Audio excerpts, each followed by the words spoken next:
So starting with the questions. The first question आज मैं structuralism से क्वेश्चंस पूछने वाला हूँ क्योंकि हमने कल स्ट्रक्चरलिज्म पढ़ा था है ना याद है किसी को we yesterday we studied structuralism school all right so starting with the very basic questions that who is considered as the who coined the term structuralism who coined the term structuralism William James William Wundt Sigmund Freud or E.B. Tachner who coined the term structuralism गलत actually इसका answer William wound नहीं है इसका answer है EB टचनर actually जो William wound था ना उन्होंने ले डाउन की थी फाउंडेशन स्ट्रक्चरलिज्म की लेकिन कॉइन जो टर्म किया था स्ट्रक्चरलिज्म वो ईबी टचनर ने किया था alright you should keep that in mind इसमें डिफरेंस है इसमें बदलाव है there is a certain difference in both things. So the next thing is, which is the primary method that was used in structuralism to study the mind? Introspection, psychoanalysis, observation, or behaviorism? What is the primary method? Introspection, psychoanalysis, observation, या behaviorism? Correct. बहुत बढ़िया चलेगा. Okay. So next question is, structuralism aim to understand the structure of mind by studying what? Unconscious thoughts, learned behaviors, sensation, images and feelings और emotional responses. इन चारों में से क्या? Yup, बहुत बढ़िया, बढ़िया चल रहे हो. सबको आ रहा है. हाँ, सेंसेशन, इमेजेस और अफेक्शन. हमने बात की थी एलिमेंट्स ऑफ कॉन्शियसनेस की. जो हमारे कॉन्शियसनेस है ना, उसके कुछ एलिमेंट्स की हमने बात की. लाइक सेंसेशन होता है, रॉ डेटा, इमेजेस होता है आपकी मेंटल रिप्रेजेंटेशन एंड अफेक्शन होता है आपका क्या होता है affection anybody remember what was the affection part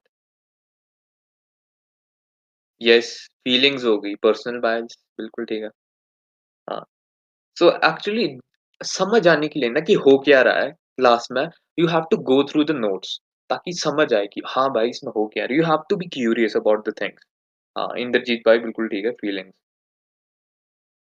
अच्छा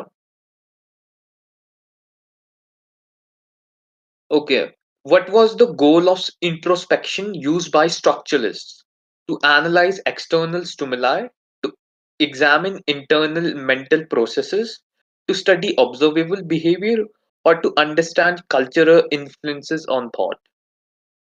What is the main goal of introspection? No, no, no, no. गलत. इसका आंसर है to examine internal mental processes. कल मैंने बात की थी ना कि इंट्रोस्पेक्शन क्या चीज होती है. इंट्रोस्पेक्शन होती है to analyse your own thoughts your feelings your behaviours right. तो इसमें आंसर होगा B to examine your own mental process. B इसमें आंसर होगा राइट. ओके कल हमने क्या क्या और बात की थी.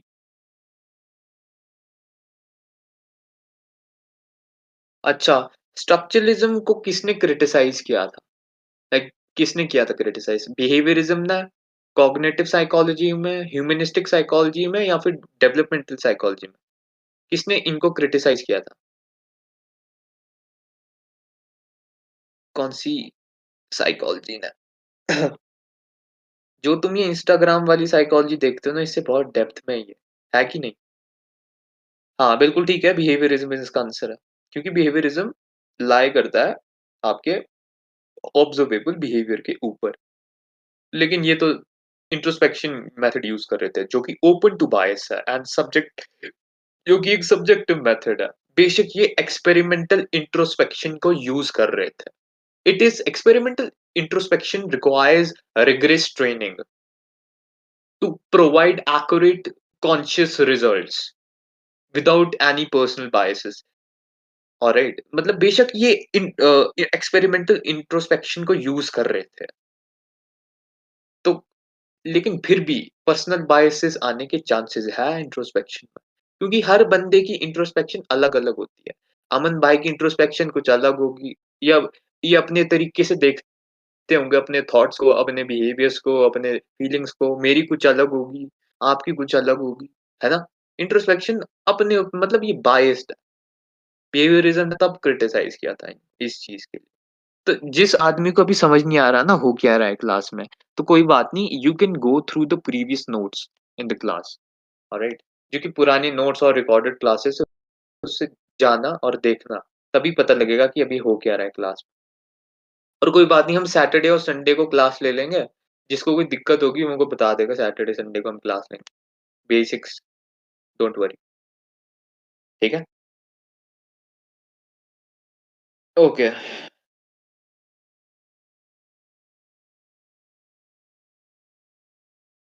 According to structuralists, consciousness is best understood by breaking it into what?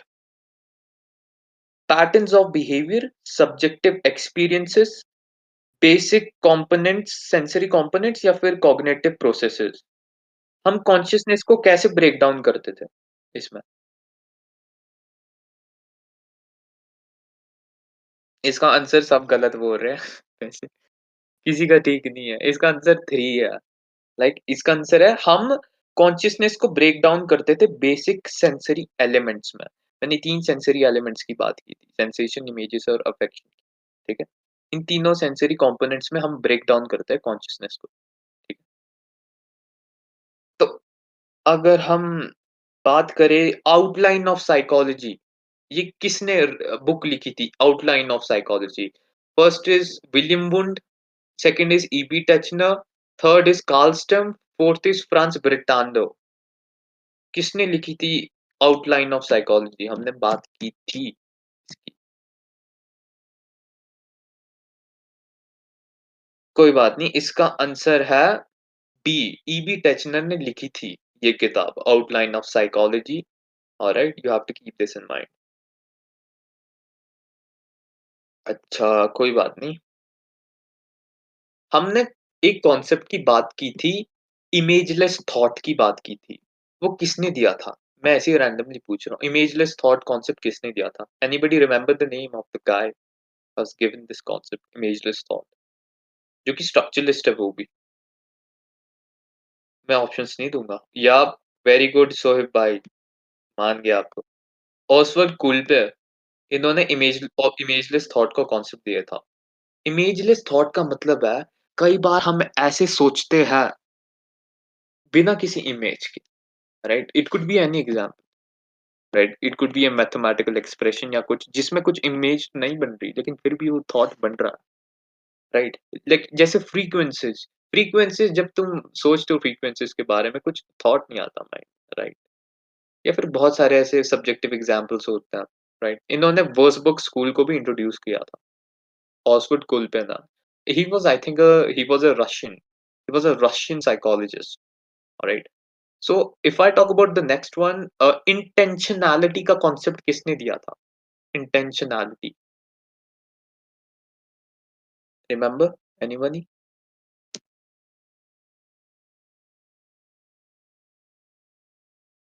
Alright, कोई बात नहीं। इंटेंशनैलिटी, यस बिल्कुल ठीक है सोएब भाई। प्रिंस ब्रिटानो ने दिया था कॉन्सेप्ट ऑफ इंटेंशनैलिटी। इंटेंशनैलिटी का मतलब होता है, क्या मतलब होता है कि हमारी कॉन्शियसनेस डायरेक्टेड होती है किसी पर्पस के पीछे। जो भी हमारा कॉन्शियसनेस है वो कहीं न कहीं किसी पर्पस के पीछे लगा हुआ है। जो हमारी चेतना है, जो हमारी अवेयरनेस है, किसी न किसी पर्पस के पीछे चल रही है वो। कोई भी वो पर्पस हो सकता है। मटीरियल पर्पस हो सकता है, स्पिरिचुअल पर्पस हो सकता है, फाइनेंशियल पर्पस हो सकता है, कुछ भी। मतलब हमारी कॉन्शियसनेस गोल ओरिएंटेड है। अगर हम आगे बात करेंगे ह्यूमनिस्टिक साइकोलॉजी में कार्ल रोगस की। कार्ल रोगस बोलते हैं कि हमारा जो बिहेवियर है वो गोल ओरिएंटेड है, और फ्रांस ब्रिटानो भी बोलते हैं कि हमारी कॉन्शियसनेस पर्पसफुल है। तो इन दोनों में सिमिलैरिटीज़ तुम देख सकते हो। ओके, म्यूज़िक साइकोलॉजी किससे एसोसिएटेड है? Music psychology. Who was the like associated with music psychology? Anybody remember? Alright कोई बात नहीं, बोलना है किसी को? Yup, correct. So the next thing is who is the father of memory? Memory की हमने बात की थी, who is the father of memory? Father of memory, father of memory, बिल्कुल ठीक है, Hermann Ebbinghaus, also known as father of memory. इन्होंने concept दिया था फॉरगॉटन कर्व। लर्निंग का लर्निंग कर्व क्या होता है, फॉरगॉटन कर्व क्या होता है, हम सीखते कैसे हैं चीज़ों को, भूलते कैसे हैं चीज़ों को, उसकी थ्योरीज़ इन्होंने दी थी, ऑलराइट? तो you have to keep this in mind. और हमने क्या बात की थी स्ट्रक्चरलिज़्म में? स्ट्रक्चरलिज़्म में हमने और किसकी बात की? बेसिक एलिमेंट्स ऑफ कॉन्शसनेस की बात की थी, इंट्रोस्पेक्शन की बात की, राइट? सबसे अर्लीस्ट स्कूल था ये, साइकोफिजिक्स की बात की थी, जो कि दिया था आई थिंक जॉर्ज एलायस मुलर ने, राइट? साइकोफिजिक्स की बात की थी। साइकोफिजिक्स होती है जब एक कैसे एक फिजिकल स्टिमुलस अफेक्ट कर रहा है तुम्हारे सेंसेशन ऑफ और परसेप्शन को, ऑलराइट? हम सेंसेशन और परसेप्शन की बात भी आगे आने वाले सेशंस में करेंगे, सो डोंट वरी दैट कि साइकोफिजिक्स क्या चीज़ है। It is actually a interesting concept about psychophysics, alright? तो आज आई थिंक अभी तुम्हारे लिए इतना काफ़ी है।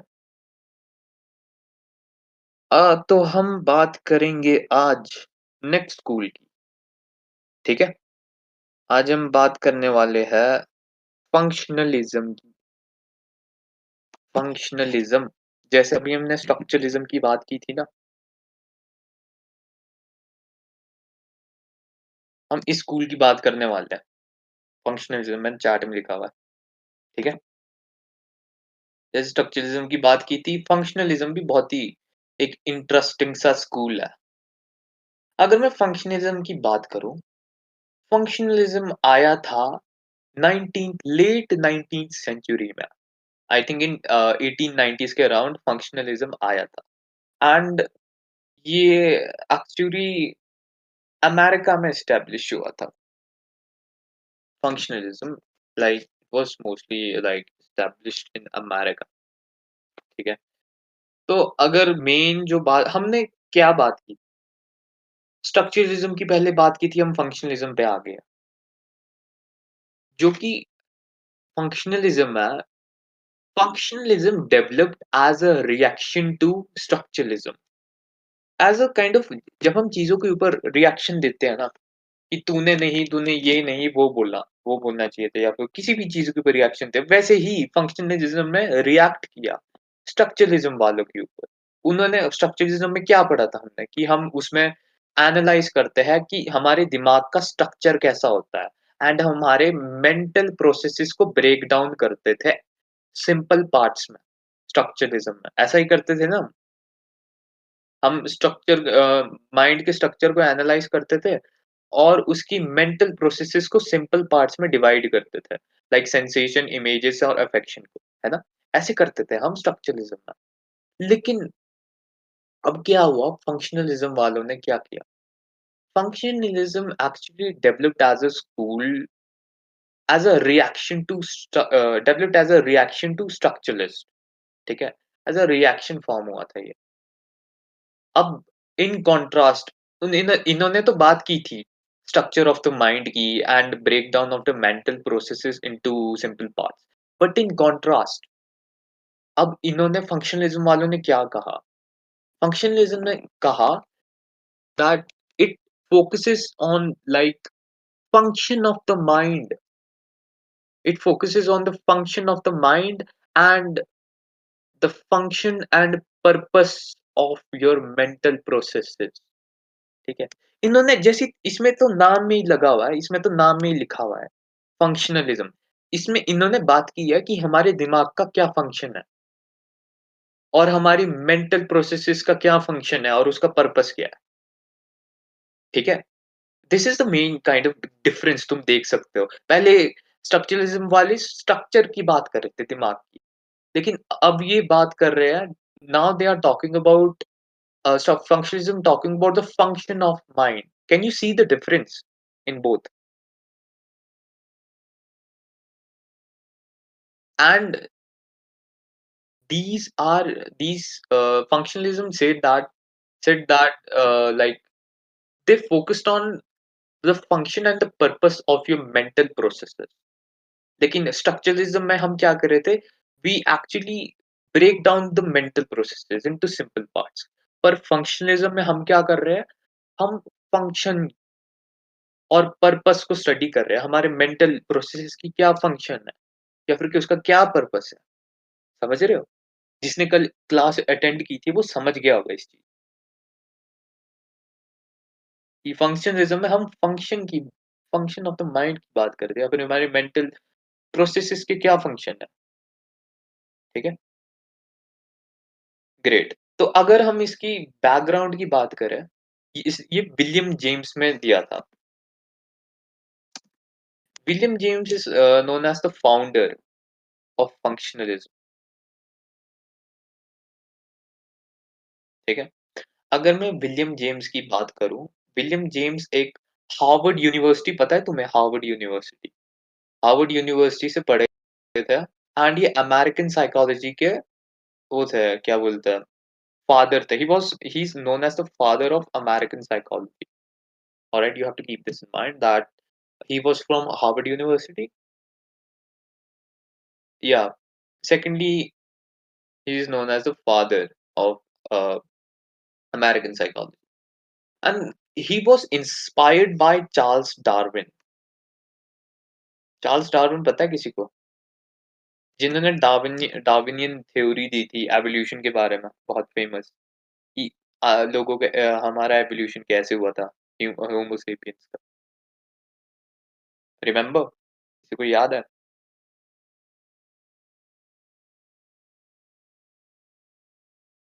पता है किसी को?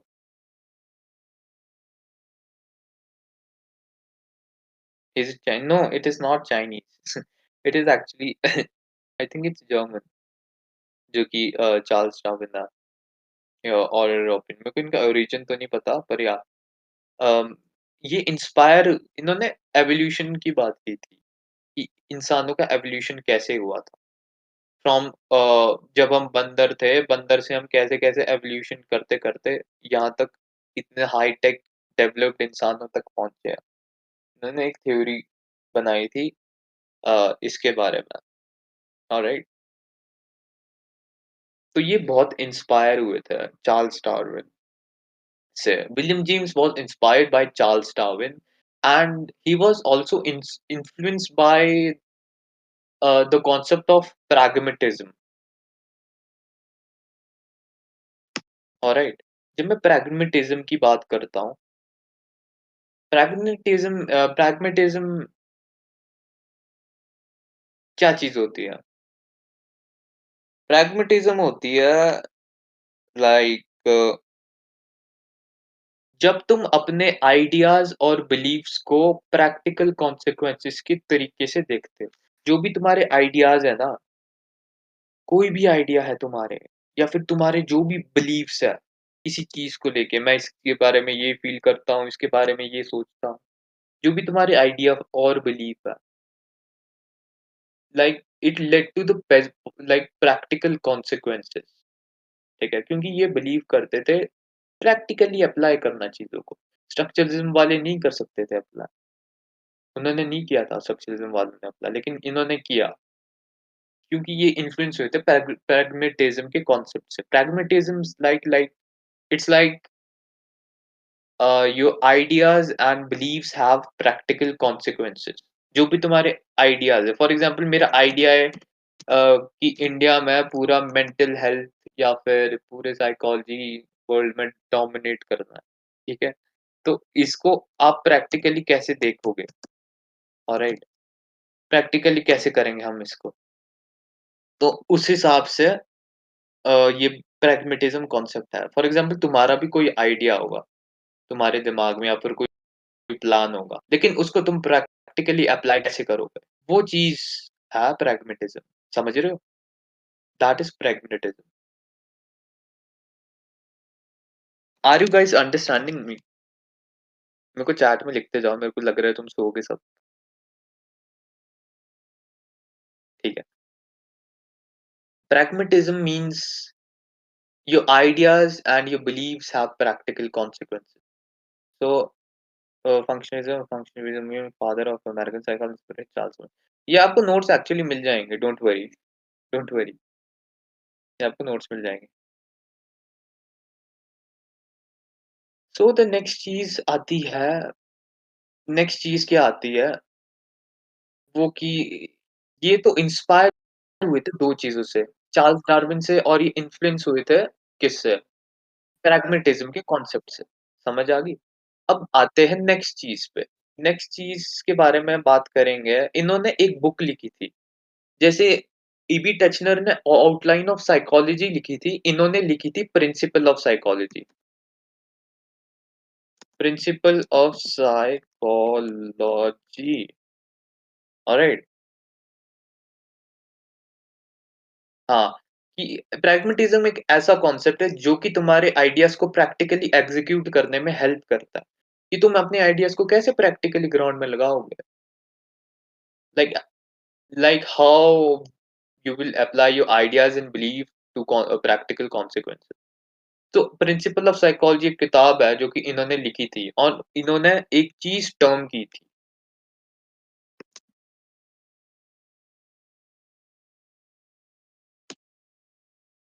ये चीज स्ट्रीम ऑफ कॉन्शियसनेस, ये चीज इन्होंने टर्म की थी। जैसे ईबी टचनर ने टर्म किया था स्ट्रक्चरलिज्म, इन्होंने टर्म किया था स्ट्रीम ऑफ कॉन्शियसनेस। मतलब चेतना की नदी, मतलब अवेयरनेस की नदी। मैं हिंदी शब्दों में बोलूं, अगर मैं इसको इंग्लिश में बोलूं, what is stream of consciousness? Stream of consciousness refers to flowing of your thoughts and conscious experience, जो भी हम अभी एक्सपीरियंस कर पा रहे हैं, एंड जो भी हमारे थॉट्स है वो ना बहते हैं, ठीक है। हमने स्ट्रक्चरलिज्म ने पढ़ा था कि वो हमारे यू you नो know, हमारी मेंटल प्रोसेसेस को ब्रेक डाउन करती थी सेंसेशन, इमेजेस और अफेक्शन में, है ना? ऐसा करती थी वो। लेकिन फंक्शनलिज्म में स्ट्रीम ऑफ कॉन्शियसनेस का कॉन्सेप्ट दिया कि वो ब्रेक डाउन नहीं करती है ये मेंटल प्रोसेसेस को। ये बोलते हैं कि कॉन्शियसनेस ब्रेक डाउन करने की चीज नहीं है, बल्कि वो तो एक बहती हुई चीज है, consciousness. Like your thoughts are flowing like the clouds in the sky, like your conscious experiences that is changing time with time, alright? तो समझ रहे हो कि स्ट्रीम ऑफ कॉन्शियसनेस कैसी चीज है? तुम्हारे बहते हुए थॉट्स और तुम्हारे बहते हुए conscious experience, stream of consciousness.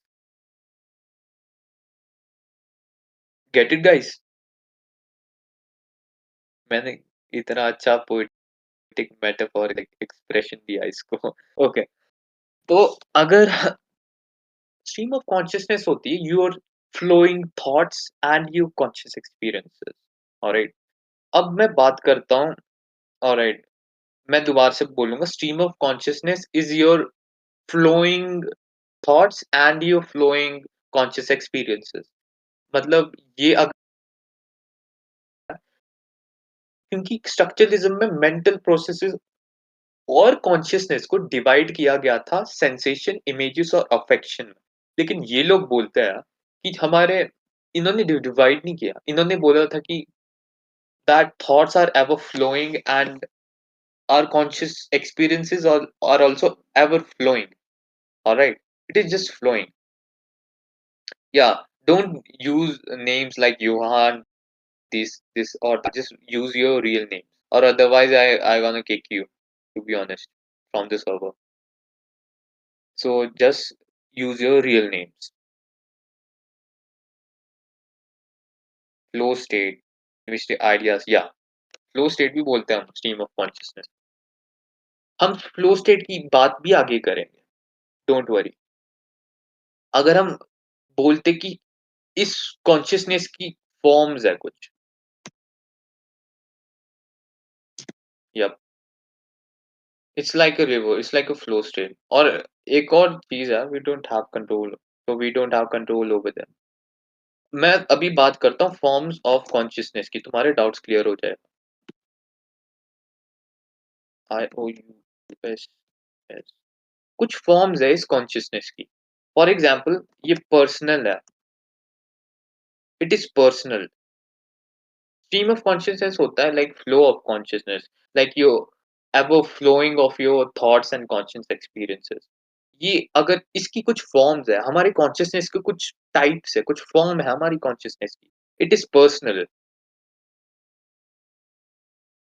It is ever changing, it is ever changing, personal, and it is very, continuous.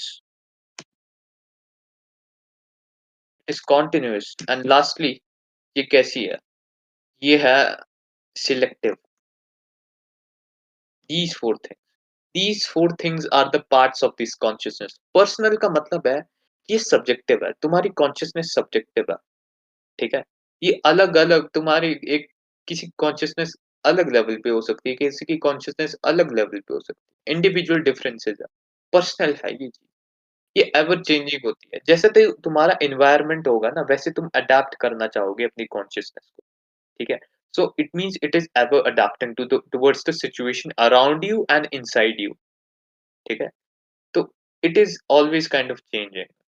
Next thing is next thing I refer two is that is ये continuous है, ये बहती रहती है नदी की तरह। जैसे नदी में पानी का रहता है, वैसे ही ये भी बहती रहती है। ऑलराइट? नेक्स्ट थिंग इज़ ये सिलेक्टिव है। सिलेक्टिव मीन्स हम देखो हमारे सामने बहुत सारी चीज़ें होती हैं, लेकिन हम उसमें से एक चीज़ सिलेक्ट करते हैं ना, जो हमारे को जो हमारी अटेंशन को कैप्चर करती हो, है कि नहीं? हम उसी चीज़ को सिलेक्ट करते हैं, जो कि हमारी अटेंशन को कैप्चर करती है। So it means that your consciousness is also selective। तो ये 4 चीज़ें इम्पोर्टेंट है जब मैं कॉन्शियसनेस की बात करता हूँ। ये पर्सनल है, एवर चेंजिंग है। पर्सनल और सिलेक्टिव में क्या फ़र्क है? पर्सनल और सिलेक्टिव में ये फ़र्क है, पर्सनल मीन्स ये इंडिविजुअल डिफरेंसेस होंगे इसमें। आपकी कॉन्शियसनेस कुछ अलग हो सकती है, ठीक है? मेरी कॉन्शियसनेस कुछ अलग हो सकती है, depending on our awareness level. कॉन्श आपकी हमेशा कॉन्शियसनेस आपके अवेयरनेस लेवल से इन्फ्लुएंस होगी। अगर आपकी अवेयरनेस लेवल हाई होंगे, तो आपकी कॉन्शियसनेस हाई होगी। आपके अवेयरनेस लेवल लो होंगे, आपकी कॉन्शियसनेस लो होगी। Alright. Next thing is selective. Selective का क्या मतलब है? सिलेक्टिव हमारे सामने 50 चीज़ें हैं, ठीक है? लेकिन हम अपनी कॉन्शियसनेस एक ही जगह पर डायरेक्ट कर सकते हैं। ऐसा नहीं कि तुम 50 चीज़ें एक साथ थोड़ी नहीं देख सकते या फिर मल्टीटास्क कर सकते, right? So you can see that your consciousness is selective. तुम एक काम एक ही बार कर सकते। Can we improve on our awareness levels? Of course we can. We can improve our consciousness levels. हम इसकी बात आगे करेंगे। एक चैप्टर आएगा कॉन्शियसनेस का, ठीक है? जिसमें हम सब कुछ पढ़ डालेंगे इस चीज़ के बारे में। कॉन्शियसनेस रेफर्स टू अवेयरनेस, ठीक है? हम जब हम कॉन्शियसनेस के ऊपर आएँगे तो हम सब कुछ पढ़ डालेंगे कि कॉन्शियसनेस क्या होता है, कैसा होता है, ठीक है? You don't have to worry about this one. तो कॉन्शियसनेस के बारे में स्ट्रीम ऑफ कॉन्शियसनेस इन्होंने कॉइन किया था वर्ड। अब समझ आ गया? स्ट्रीम ऑफ कॉन्शियसनेस क्या है, गाइज़?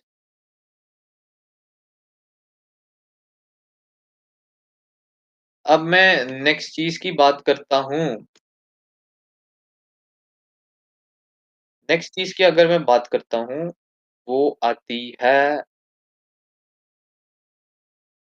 जो कि इन्होंने बोला था ना, हैबिट्स और अडैप्टेशन की बात भी की थी अ, हमारे विलियम जेम्स भाई ने। इन्होंने बात की थी कि जो हैबिट्स होती है, वो लर्न्ड रिस्पॉन्सेज़ होती है। और ये लर्न्ड रिस्पॉन्सेज़ होती है, जो भी हमारी हैबिट्स होती है, ठीक है?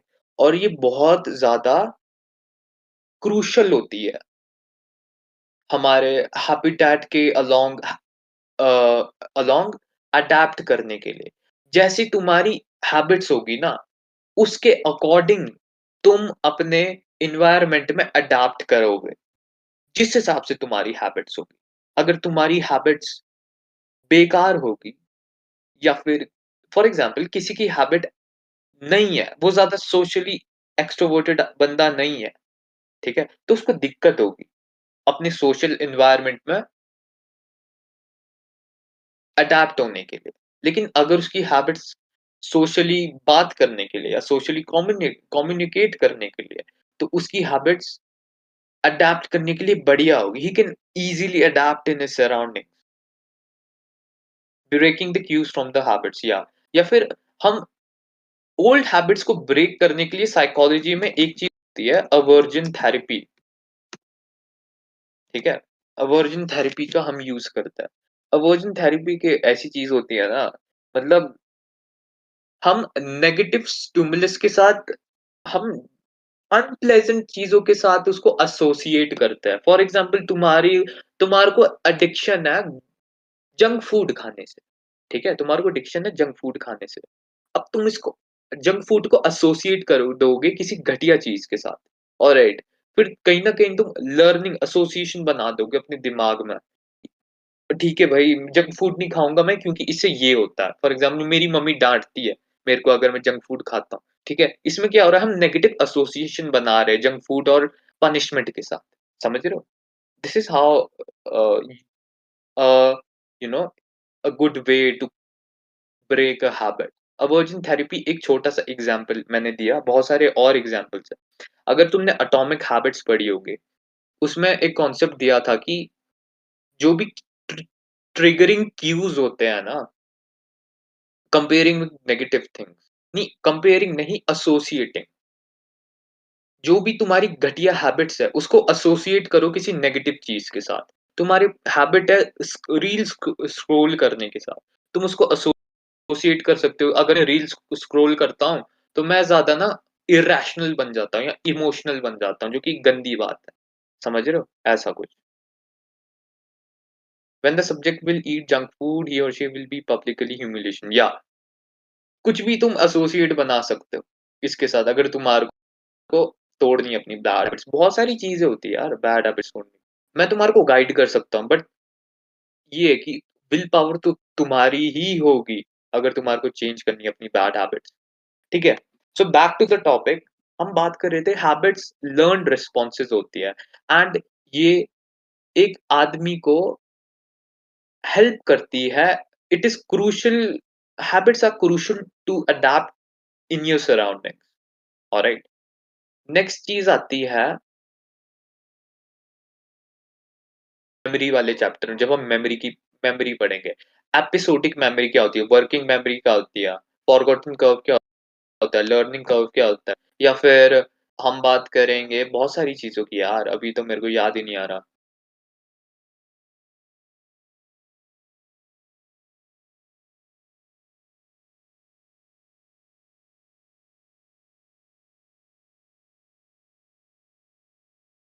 लेकिन वो बहुत तगड़ी चीज़ है, मेमोरी वाला चैप्टर बहुत ही खतरनाक है वो। मतलब तुम्हारे को मज़ा आ जाएगा भाई, तुम्हारे को पता लगेगा कि कैसे काम करता है। Hello, you can't hear me? Hello,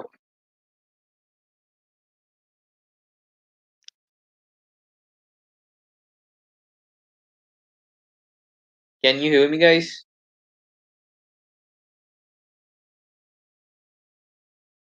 ठीक है। तो मैं क्या बोल रहा था,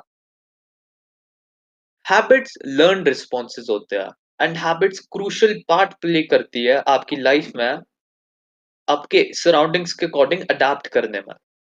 now the next thing is इन्होंने इमोशन की एक थ्योरी दी थी जो जो कि होती है जेम्स लांज थ्योरी, ऑलराइट? सबसे पहली थ्योरी दी थी इन्होंने इमोशन की जो कि जेम्स लांज थ्योरी है। ये थ्योरी बोलती है ये थ्योरी बोलती है that emotions are result of physiological changes in your body. और फिजियोलॉजिकल चेंजेस क्या होते हैं? फिजियोलॉजिकल चेंजेस होते हैं जो कि तुम्हारे बॉडी से रिलेटेड जो चेंजेस होते हैं। फॉर एग्जांपल एड्रेनालिन हाई हो गया, डाउन हो गया, या फिर सेरोटोनिन हाई हो गया, डाउन हो गया। हम आगे आने वाली क्लासेस में बात करेंगे न्यूरोट्रांसमीटर्स की। उनके हाई लो होने से हमारी बॉडी में क्या चेंजेस होते हैं, ऑलराइट? या फिर वो हमारे दिमाग को कैसे अफेक्ट करता है।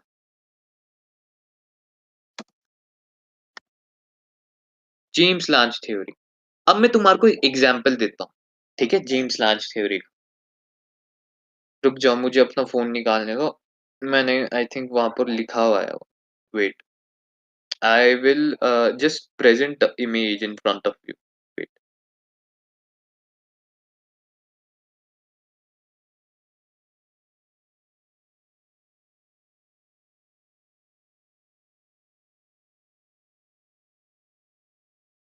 सबको ये दिख रहा है? ये दिख रहा है सबको? ये स्टिमुलस, फिजियोलॉजिकल रिएक्शन और इमोशन, ये दिख रहा है सबको? अब देखो, जेम्स लांच थ्योरी में क्या होता है? मैं बताता हूँ तुम्हारे को। जेम्स लांच थ्योरी में क्या होता है, पहली तो चीज़ इसमें ये होगी, there will be a stimulus. Stimulus क्या होता है? मैंने कल ही बात की थी स्टिमुलस क्या होता है। स्टिमुलस होता है एक ऑब्जेक्ट, कोई भी चीज़। साइकोलॉजिकल टर्म्स में हम स्टिमुलस बोलते हैं। जैसे हम आदमी, हम पर्सन नहीं बोलते, हम पीपल नहीं बोलते, हम सब्जेक्ट बोलते हैं। वैसे ही हम ऑब्जेक्ट नहीं बोलते, हम बोलते हैं स्टिमुलस। या फिर कोई भी एक्सटर्नल इवेंट या फिर कोई भी ऑब्जेक्ट को हम स्टिमुलस बोलते हैं, ठीक है? स्टिमुलस एक साइकोलॉजिकल टर्मिनोलॉजी है जो कि हम यूज़ करते हैं, ठीक है? तो स्टिमुलस क्या है? स्टिमुलस एक ऑब्जेक्ट है। फॉर एग्ज़ाम्पल स्टिमुलस एक कुत्ता है या फिर कोई लायन है। फॉर एग्ज़ाम्पल तुम्हारे सामने शेर आ जाता है या फिर तुम्हारे सामने कुत्ता या भेड़िया, बकरा कुछ भी आ जाता है, ठीक है?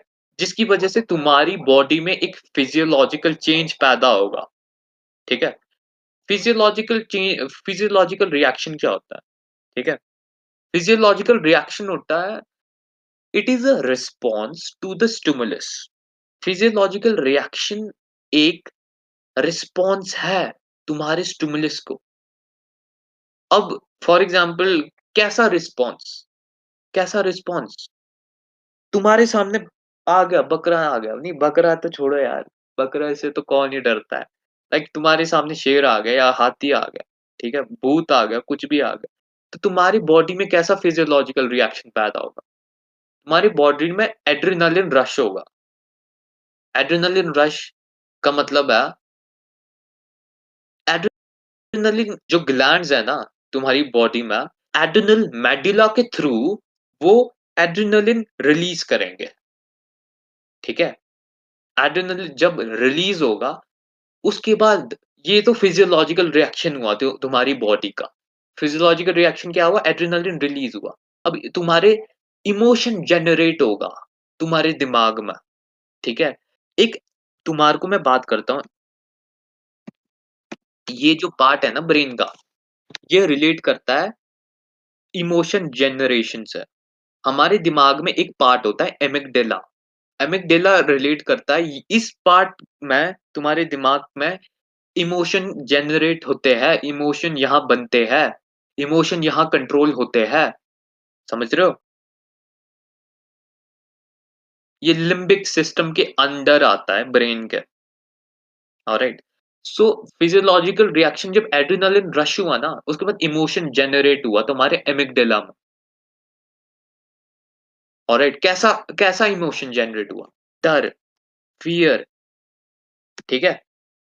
फियर जनरेट हुआ, समझ रहे हो?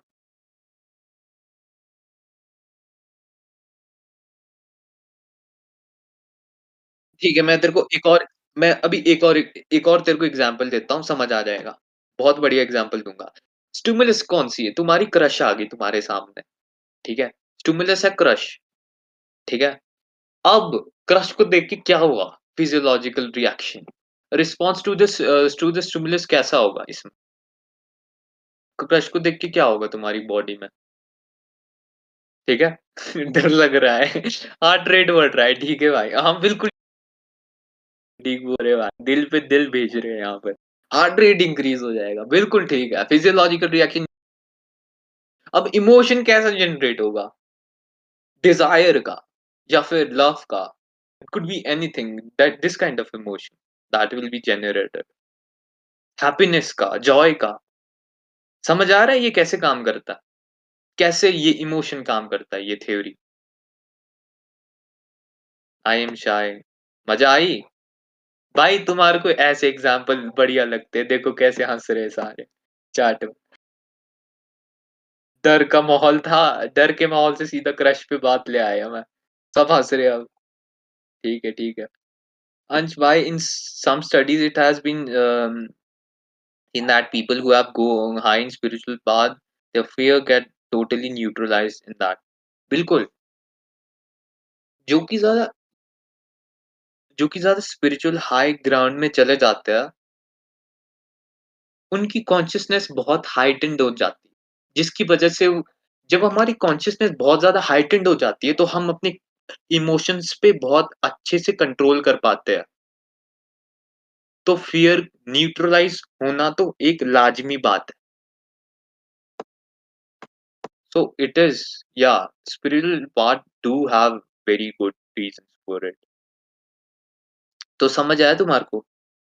The intense देवी देवता, yeah, why not?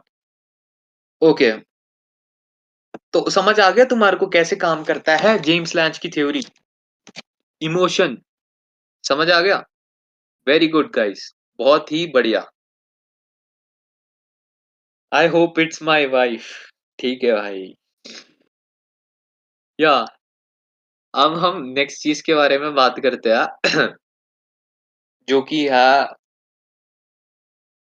अब देखो जेम्स लैंस थ्योरी में क्या इंटरप्रिटेशन की थी विलियम जेम्स ने। इन्होंने बोला था इमोशन तब तक जेनरेट नहीं होंगे जब तक हमारे सामने एक फिजियोलॉजिकल रिएक्शन पैदा नहीं होता। इमोशन कैसे जेनरेट होंगे यार जब तक तुम्हारी बॉडी रिस्पॉन्ड ही नहीं करेगी फिजियोलॉजिकली। और फिजियोलॉजिकल रिएक्शन के लिए तुम्हारे को एक फिजिकल स्टिमुलस की जरूरत है, ठीक है? तो इसका मतलब है स्टिमुलस फिजियोलॉजिकल रिएक्शन और इमोशंस इंटरकनेक्टेड है एक दूसरे से। तुम समझ रहे हो, ये तीनों चीजें इंटरकनेक्टेड है। अगर एक चीज नहीं हुई तो इमोशन जनरेट ही नहीं।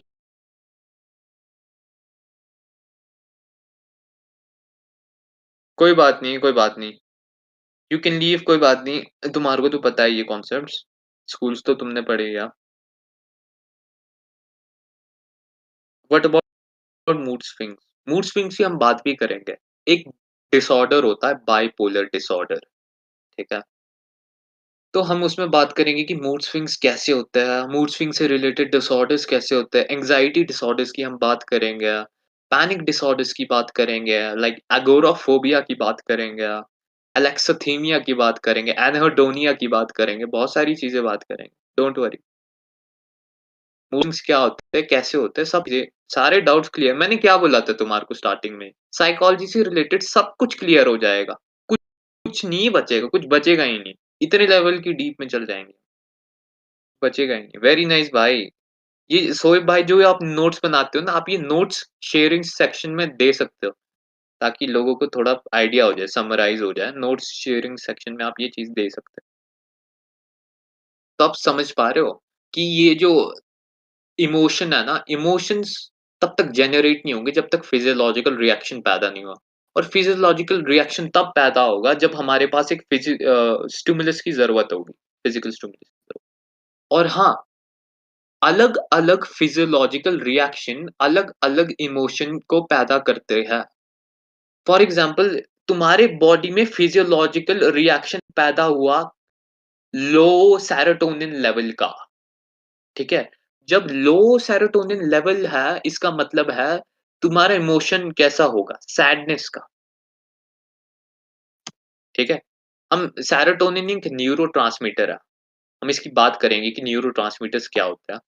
बायोसाइकोलॉजी की क्लास में तुम्हारे को पता पता लगेगा कि न्यूरोट्रांसमीटर्स क्या होता है। जब मैं बोलता हूँ अगर तुम्हारे डोपामाइन लेवल्स हाई है, डोपामाइन एक न्यूरोट्रांसमीटर है, ठीक है? तुमने नाम तो सुना ही होगा डोपामाइन, ठीक है? जब डोपामाइन लेवल्स हाई हो जाते हैं, तो कैसा हमारा इमोशन जनरेट होगा? जनरेट होगा, तुम्हारे अंदर बहुत एक्स्ट्रा लेवल पे एक्साइटमेंट होगी और एक्स्ट्रा लेवल पे लाइक प्लेज़र मिलेगा तुम्हारे को, मेक देम लो। लो नहीं करना होता चीज़ों को। कभी भी न्यूरोट्रांसमीटर्स को लो नहीं करना होता। इंस्टेड हाउ टू लो नहीं, ये गलत बोल रहे हो आप पीयूष शर्मा जी। हमारे को कभी भी डोपामाइन लेवल को लो नहीं करना, बल्कि हमारे को उसको ऑप्टिमल लाना है, बेसलाइन पे लाना है, उसको लो नहीं कर देना। अगर लो लेवल ऑफ डोपामाइन उसको डिज़ीज़ बोलते हैं। पार्किंसन डिज़ीज़ हो जाता है, अगर लो लेवल्स ऑफ डोपामाइन हो जाता है। पार्किंसन मेरा पार्किंसन डिज़ीज़ अगर मैं बताऊँ कि क्या होता है? पार्किंसन डिज़ीज़ ऐसी चीज़ होती है, अगर तुम्हारे फॉर एग्ज़ाम्पल तुमने बोला ना कि लो लेवल ऑफ डोपामाइन हो जाएँगे, लेकिन जब लो लेवल ऑफ डोपामाइन होता है ना, तब बताऊँ क्या होता है? तुम्हारे को किसी भी चीज़ में इंटरेस्ट ही नहीं रहता। जो चीज़ तुम पसंद से, पैशन से करते थे, उसमें भी तुम्हारा मज़ा चले जाएगा। समझ रहे हो? अगर तुम्हारे लो लेवल्स ऑफ डोपामाइन हो जाएँगे। समझ रहे हो? दैट्स व्हाई मैं बोल रहा हूँ कि लो लेवल ऑफ डोपामाइन्स एक गलत क्वेश्चन है। ऑलराइट?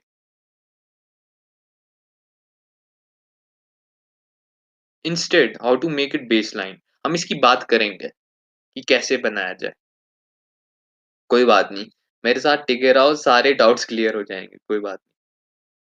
सो एक एक टर्म आती है एनहेडोनिया, तुम इसको कहीं भी सर्च कर लो, यही टर्म है। जब तुम हर चीज़ में इंटरेस्ट लूज़ कर देते हो। फॉर एग्ज़ाम्पल तुम्हारे को पहले पसंद था बैडमिंटन खेलना, एक एग्ज़ाम्पल लेता हूँ मैं। लेकिन अब तुम्हारे को उसमें भी मज़ा नहीं आता, किसी भी चीज़ में मज़ा नहीं आता। तुम्हारे को तुम्हारी फ़ेवरेट डिश बना दूँ मैं खाने के लिए, उसमें भी मज़ा नहीं आता खा के।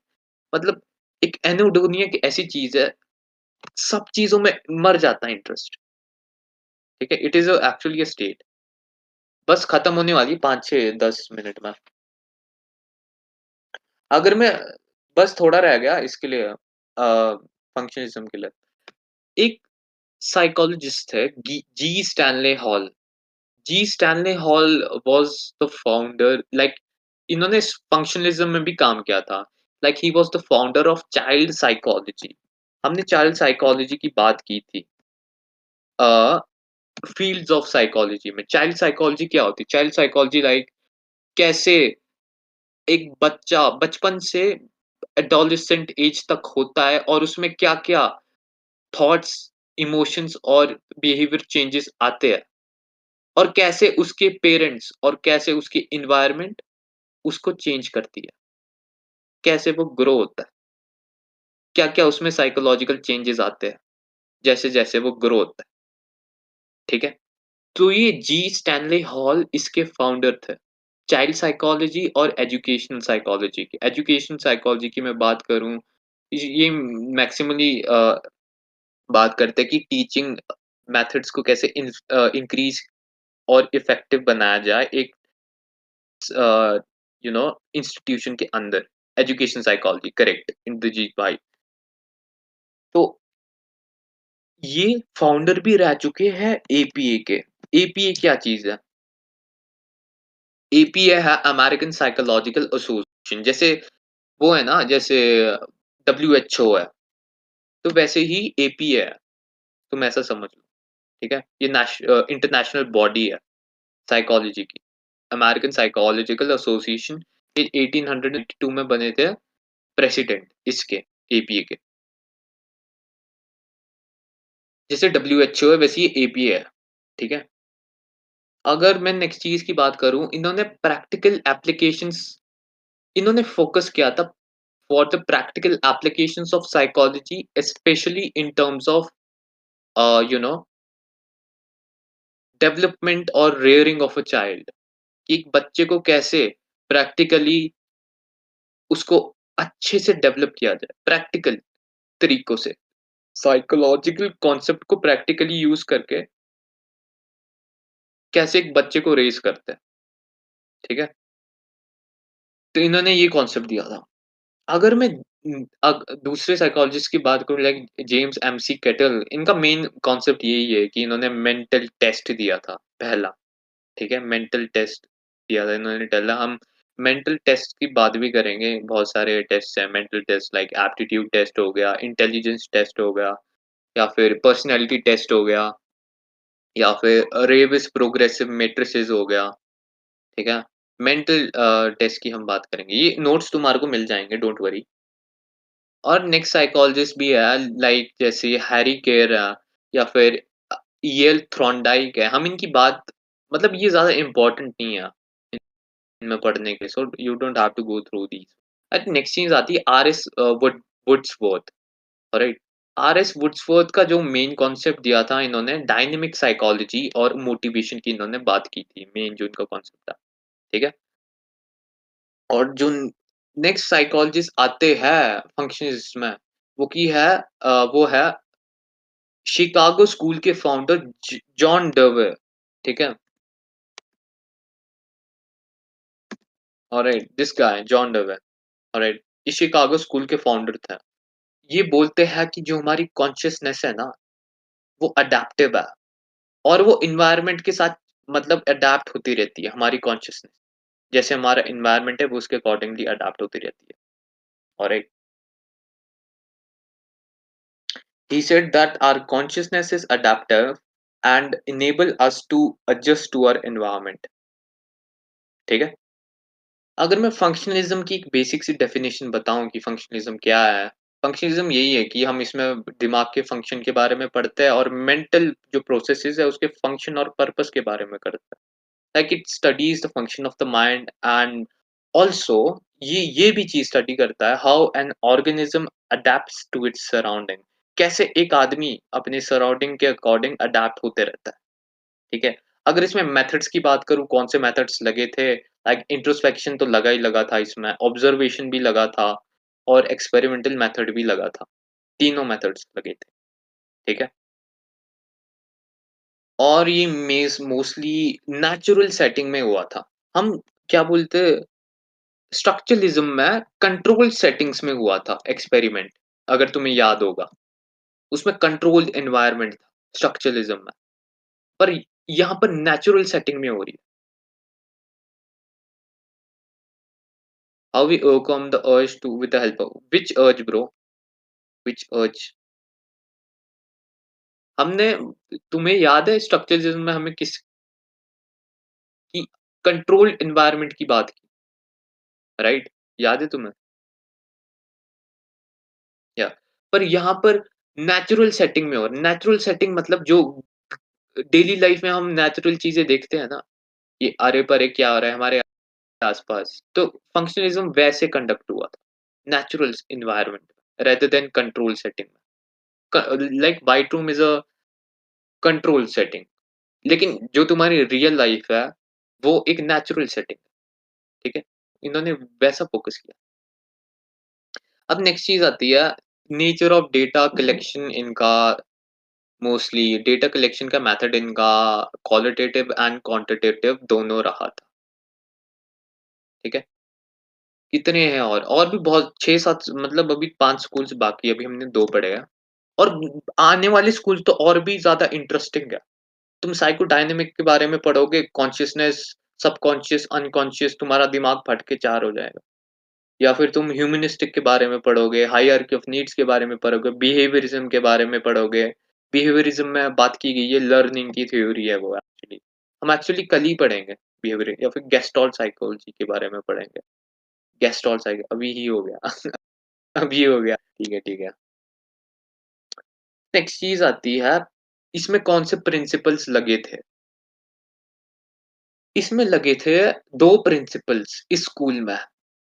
एक है इंटरकनेक्टेडनेस का प्रिंसिपल। इंटरकनेक्टेडनेस का मतलब है हमारे जो मेंटल प्रोसेसेस है, हमारे जो बिहेवियर्स है और जो हमारे एनवायरनमेंट है, ये तीनों इंटरकनेक्टेड है एक दूसरे से। जैसा तुम्हारी मेंटल प्रोसेसेस वैसे तुम्हारे बिहेवियर और जैसा तुम्हारा बिहेवियर वैसा तुम्हारा एनवायरनमेंट, ठीक है? अगर किसी की मेंटल प्रोसेसेस अच्छी है और फॉरवर्ड थिंकिंग की है और प्रैग्नैटिक सोच की है, तो उसकी बिहेवियर्स भी वैसे ही होंगे। प्रॉब्लम प्रॉब्लम सॉल्विंग के ऊपर ज़्यादा ज़ोर देगा और वैसे ही लोगों को अट्रैक्ट करेगा और उसका एनवायरनमेंट भी वैसे बन जाएगा प्रॉब्लम सॉल्व करने। समझ रहे हो ये कैसे इंटरकनेक्टेड है? मेंटल प्रोसेसेस, बिहेवियर्स और एनवायरनमेंट कैसे इंटरकनेक्टेड होता है एक-दूसरे से, समझ रहे हो? फॉर एग्ज़ाम्पल एक और आदमी है, उसकी मेंटल प्रोसेसेस प्रोक्रेस्टिनेट और लेज़ीनेस की है, ठीक है? और अब क्या होता है, उसके बिहेवियर्स भी वैसे बन जाएँगे जैसे उसकी मेंटल प्रोसेसेस, है ना? उसकी बिहेवियर्स भी ऐसे ही बन जाएँगे लेज़ीनेस की या फिर कुछ एंड उसका वो एनवायरनमेंट में वैसे ही लोगों को अट्रैक्ट करेगा या और वैसी ही चीज़ें करेगा, जो कि लेज़ीनेस और प्रोक्रेस्टिनेशन को प्रमोट करती है। तो तुम इंटरकनेक्शन को समझ पा रहे हो कि कैसे मेंटल प्रोसेसेस, बिहेवियर्स और एनवायरनमेंट कनेक्टेड है एक-दूसरे से। अब लास्ट चीज़ पे आता हूँ मैं, ठीक है? लास्ट चीज़ पे। Yes bro.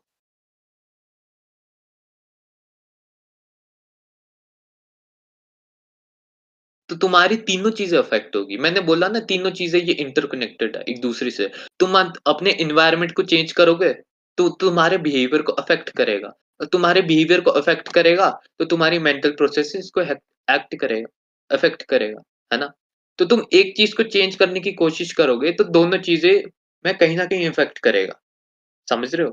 तुमने अपने बिहेवियर को चेंज करने की कोशिश की, तो कहीं न कहीं तुम्हारे मेंटल प्रोसेसेस और एनवायरनमेंट के ऊपर फ़र्क पड़ेगा। तभी तो ये इंटरकनेक्शन का प्रिंसिपल इसमें लगता है। अब नेक्स्ट चीज़ पे आते हैं फॉर एग्ज़ाम्पल मैं तुम्हारे को एग्ज़ाम्पल दे बंदा कोशिश कर रहा है